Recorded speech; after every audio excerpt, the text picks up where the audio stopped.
কি দারুণ লাগছে জায়গাটা, তাই না? দেখো এই সাইডে একদম সবুজ আর সবুজ, কি সুন্দর মাঝখান দিয়ে রাস্তা। আমার তো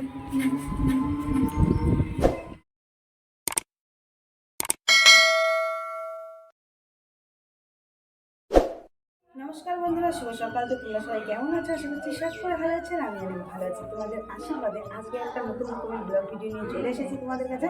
তো স্কিপ না করে পুরো ভিডিওটা দেখবে। ভিডিওটা ভালো লাগলে অবশ্যই লাইক এবং শেয়ার করতে ভুলবে না।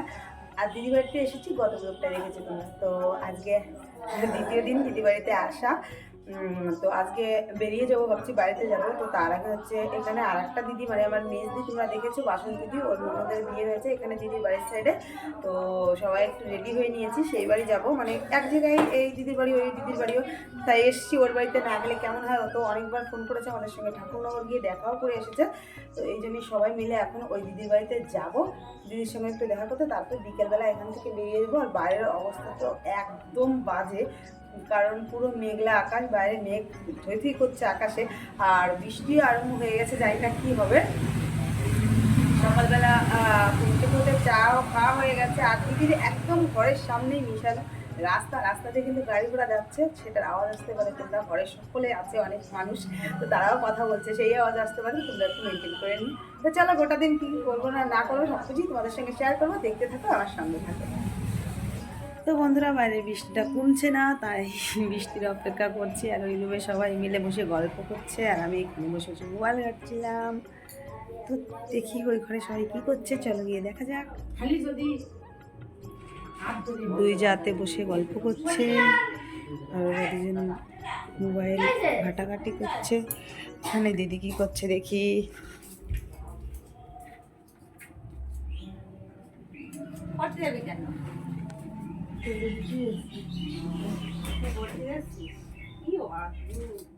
তো বন্ধুরা, তোমাদের সকালবেলা বললাম যে একটা দিদির বাড়িতে যাব, তখন রেডি হয়েছিলাম, কিন্তু তখন আর আমাদের যাওয়া হয়নি, কারণ ওয়েদারের অবস্থা প্রচুর পরিমাণে খারাপ। তো ওই জন্য আর কি বৃষ্টি নেমে গেছিলো। তো তারপরে হচ্ছে দিদির বাড়িতে খাওয়া দাওয়া করলাম, স্নান ধান করলাম সবাই। আর এখন ওই 11টার মতন বাজে। তো এখন সবাই মিলে ওই দিদির বাড়িতে যাব। তো সবাই টুকিটাকি রেডি হয়ে গেছে। আর ওই যে দিদি দেখতে পাচ্ছ, দিদি মাথা আঁচড়াচ্ছে, ওর মাথা আঁচড়ানোটা হলে তারপরে যাব। সবাই মিলে যাচ্ছি, কিন্তু বড় ভাগ্নেটা যে অর্ক, ওর একটা ক্লাস আছে, তাই ও স্কুলে চলে গেছে, ও যাচ্ছে না। বাদ বাকি আমরা সবাই যাচ্ছি। আর বড় শুধু থেকে যাচ্ছে, দিদির বাড়িতে ও যাবে না, ওর নাকি ভালো লাগছে না। তো চলো আমরা একবারে আর রেডি হয়ে, মানে রেডি তো হয়ে গেছি, একবারে বাড়ি থেকে বেরোই, তারপরে কথা বলবো। তো সবাই রেডি হয়ে গেছে বন্ধুরা, এই যে দিদিও পুরো রেডি হয়ে গেছে।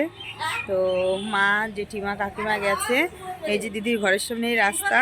আর তোমাদের একটা জিনিস দেখাচ্ছি, দিদির বাড়ি খুব সুন্দর একটা হরিচাঁদ শান্তিমাতার মন্দির আছে। তো এই দেখো মন্দির, এখানে হরিচাঁদার শান্তিমাতা আছে ভিতরে। তো এখন তো আমি যেতে পারছি না ভিতরে, যদি থাকি তাহলে সন্ধ্যার সময় সুন্দর করে ঘুরিয়ে নিয়ে আসবো তোমাদের। এটা দিদির মন্দির।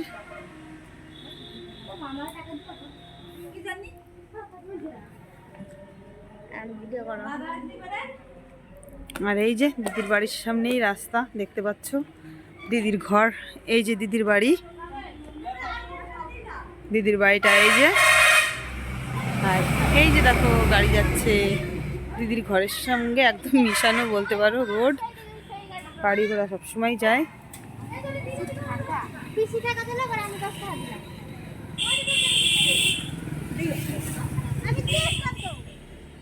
তো এই যে এখানে আমরা সকলে মিলে দাঁড়িয়ে টোটোর জন্য ওয়েট করছি। এখান দিয়েই টোটো যাবে। তো আমাদের আর কি হেঁটে যেতে হবে না, কোথাও এখান থেকেই টোটো পাওয়া যায়। দেখতে পাচ্ছি পুরো একদম কী পরিমাণে গাড়ি যাতায়াত করছে এখানে। তো রোড পার হতে গেলেও মানে একটু ভেবেচিন্তে পার হতে হয়, এত পরিমাণে লোকজন আছে। তো এই যে সবার ফেসটা দেখে নাও, এক জায়গায় এখন দাঁড়িয়ে পড়েছি। এই যে টোটোর জন্য ওয়েট করছি, টোটো আসলেই যাবো। তো চলো পরে তোমাদের সঙ্গে কথা। ভেবেছিলাম দিদিদের বাড়ির ওখান থেকে গাড়িতে উঠবো, তারপরে ভাবলাম যে মিষ্টি নিতে হবে, তো এখান থেকে ঘরের সামনে থেকে গাড়িতে উঠলে আর মিষ্টি নেওয়া হবে না, তাই দিদি বললো একটু হেঁটে গেলেই সামনে পাল্লা বাজার, ওখান থেকে গাড়িও পাওয়া যাবে প্লাস মিষ্টিও নিতে পারবো।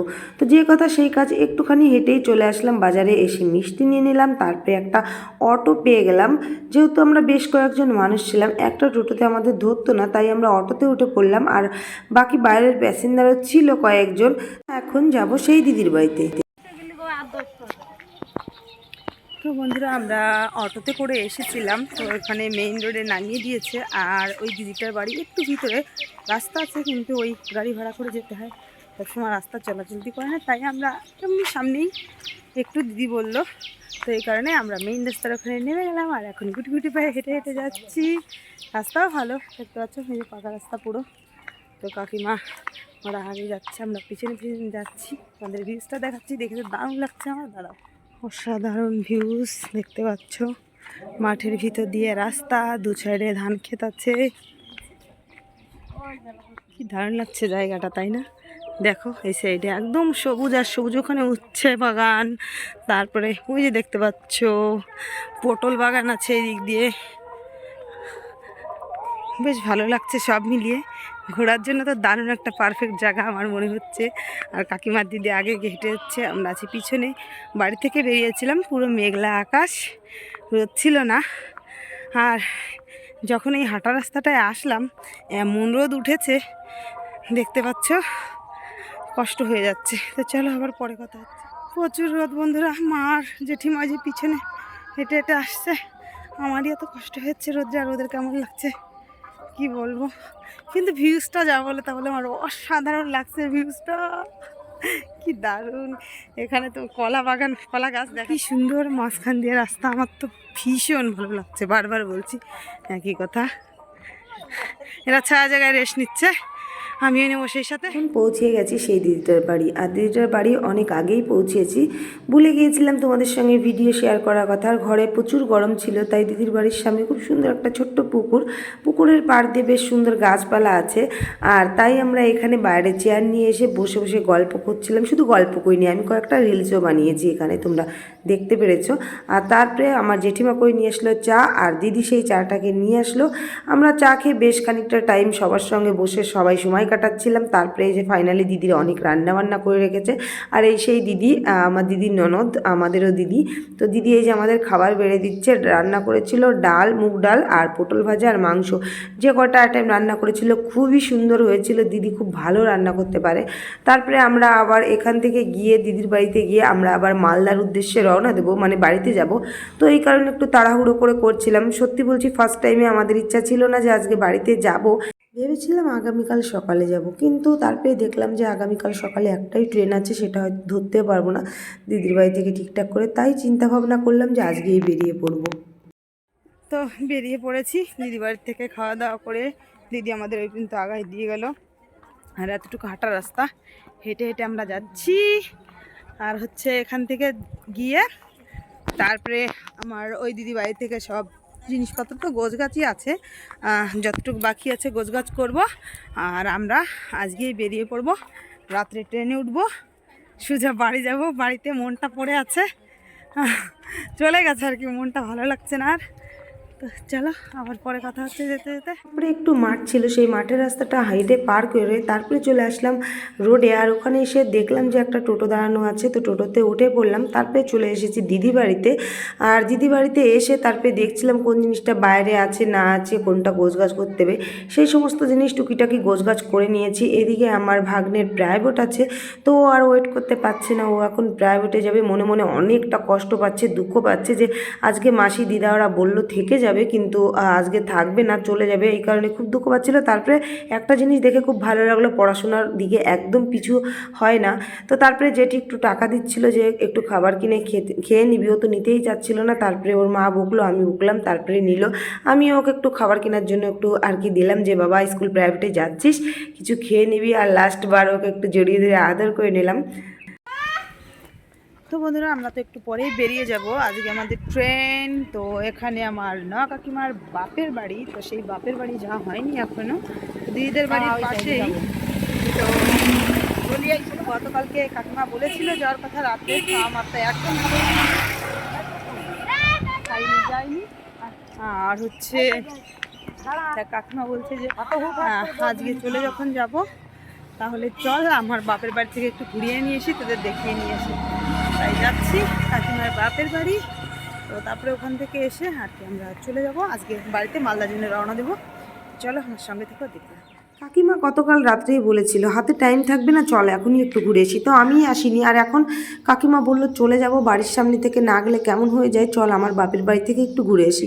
তো ওইটা ভেবেই কাকিমার বাপের বাড়ি চলে আসলো। আর আমাদের হাতে একদমই টাইম ছিল না, যেহেতু গতকালকে এসেছি, এসেই তো ঘুমিয়েছি, রাত্রেও ঘুমিয়েছি, আর কোথাও যাওয়ার টাইম পাইনি। তাই আজকে আবার দিদির বাড়িতে গেলাম, ওখান থেকে ঘুরে আসলাম। আর এখন তো বাড়ির উদ্দেশ্যে বেরিয়ে পড়বো। তো আমাদের সব কিছু গোছগাছ করা কমপ্লিট, আর এখন দাঁড়িয়ে ওয়েট করছিলাম দিদির শাশুড়ি মানে মামিমার জন্য। মামিমা আসলে মামিমাকে প্রণাম সেরে তারপরে আমরা আর কি বেরিয়ে পড়বো। তো এই যে আমিও প্রণাম করে নিয়েছি, মামিমাকেও প্রণাম করে নিয়েছি, আর কাকিমা মন্দিরে প্রণাম করে নিচ্ছিল, মামিমাকে প্রণাম করে নিচ্ছিল।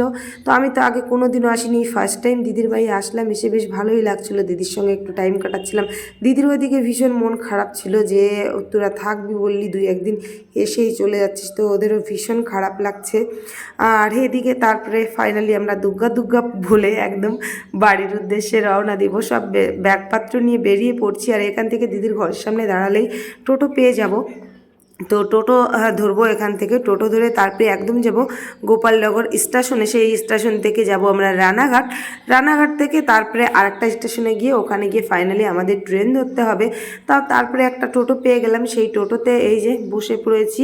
আর আমাদের বেশ কিছু জিনিস কেনা হয়েছিল, তো সেই জিনিসপত্রগুলো নিয়ে যেতে একটু অসুবিধা হচ্ছিল। তো দিদিকে লাস্টবারের মতন টাটা বললাম। তো দিদি বলল সামনের বছর ভাগ্নের উচ্চ মাধ্যমিক পরীক্ষা হলে আসবে। তো ভিডিওটা এখানে শেষ করছি, দেখা হচ্ছে নতুন ভিডিওর সঙ্গে।